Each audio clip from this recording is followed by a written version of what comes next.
Hello, I'm Marla Smith with HorseLoverMagazine, and today our trainer Dave Evans is going to show us how to saddle and bridle our horse. Dave, a lot of people have asked us how to properly saddle and bridle our horse, especially considering safety reasons and comfort of the horse. Would you share your ideas with us? Sure. Marla, one of the things that we always need to keep in mind is the fact that we can do certain things with some horses, but probably wouldn't be able to do the same things with other horses. For that reason, we need to get in the habit of doing those things with any horse that we should be doing with all horses.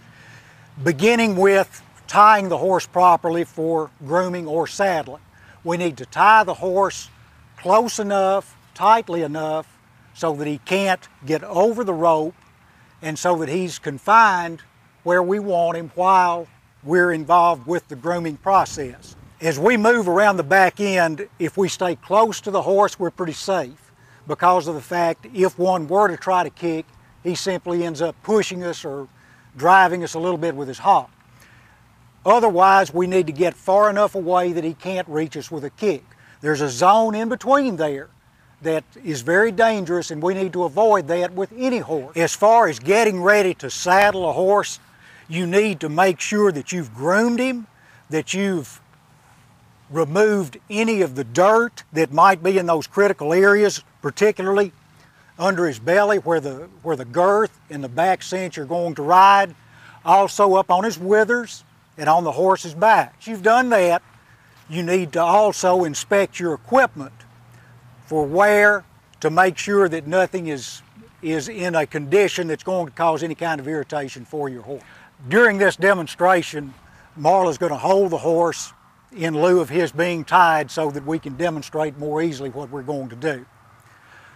The first thing that we're going to do, of course, is take the blankets and put them on the horse's back. One thing that you need to keep in mind and think about is that anything that you do relative to tacking up the horse should be done in a manner that is not going to alarm the horse. Again, your pads, your blankets need to be in good shape. They don't need to be worn, and they need to be clean.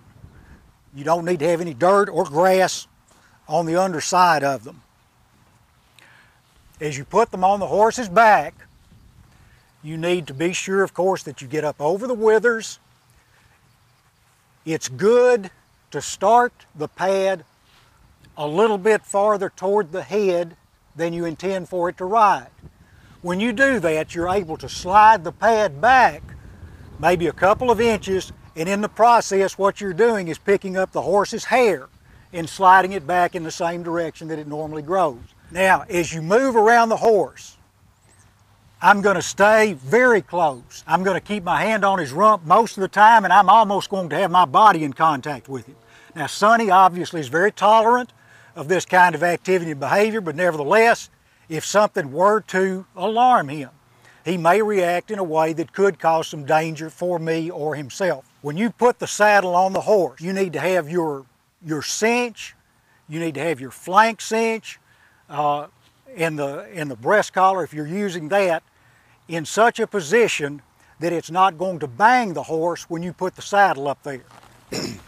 As I get the saddle ready to put on Sonny, I'm going to take the offside stirrup and the rest of the rigging and lay it over on the seat so that when I set the saddle on his back, there won't be anything that unnecessarily flops over and alarms him. So I'll hold it like this, set it up on his back, and let it down gently. Now, pretty quickly I'm going to the offside and bring the rigging and other stirrup down. I do this so that it won't flop down during the course of the other activity and getting ready to go. I'm also straightening the saddle strings, making sure there's no areas that are binding. What you can do, if you've ever noticed, you'll see some horses that have a bit of a white spot on their withers. A lot of times that's the result of the saddle riding too tightly in that spot. One thing that you can do to minimize that is take the saddle pads and make a little tent. Just basically pull them up to where there's just a little gap in there. before you tighten the saddle. Okay, so we've got the saddle in place, and now I'm going back to the offside, and I'm going to release the rigging from the rigging holder and get it in position to begin to tighten the saddle. Now everything's lined up and loose on the far side. The connector strap has been attached between the front cinch and the back cinch. Tightening the cinch is something that you need to pay a lot of attention to. Sonny has a very prominent set of withers, and as a result of that, we don't really have to tighten his saddle that tight for it to stay in place. Bring the cinch up, and I'm making contact. I'm pulling the cinch with my left hand.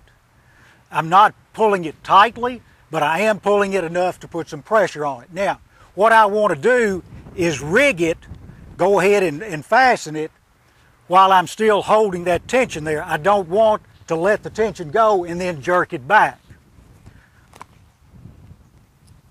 And I'm not going to tighten it as tightly as I feel I need to ride. I'm going to let him walk just a little bit before I tighten it for riding. Some horses become accustomed to a tightening cinch and will expand their stomach.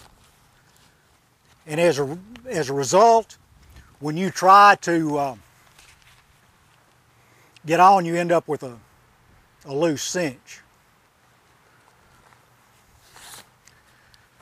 Put the latigo in its holder, let the stirrup down, and attach the back cinch with the back billet.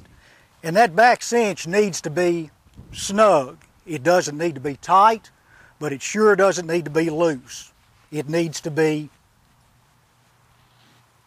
positioned in such a way that it's making contact or within a couple of inches at least of the belly of the horse. Now, I've also got a breast strap, and I'll reach around and bring that over.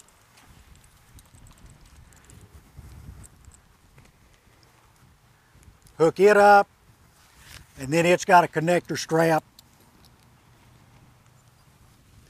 to the cinch. Now, let me make a comment or two about the tightness of the saddle. If you think back to the videos where we talked about mounting, if you're mounting properly, if you're mounting with the right hand on the saddle horn, left hand and reins at the mane, and mounting, you're pulling up like that.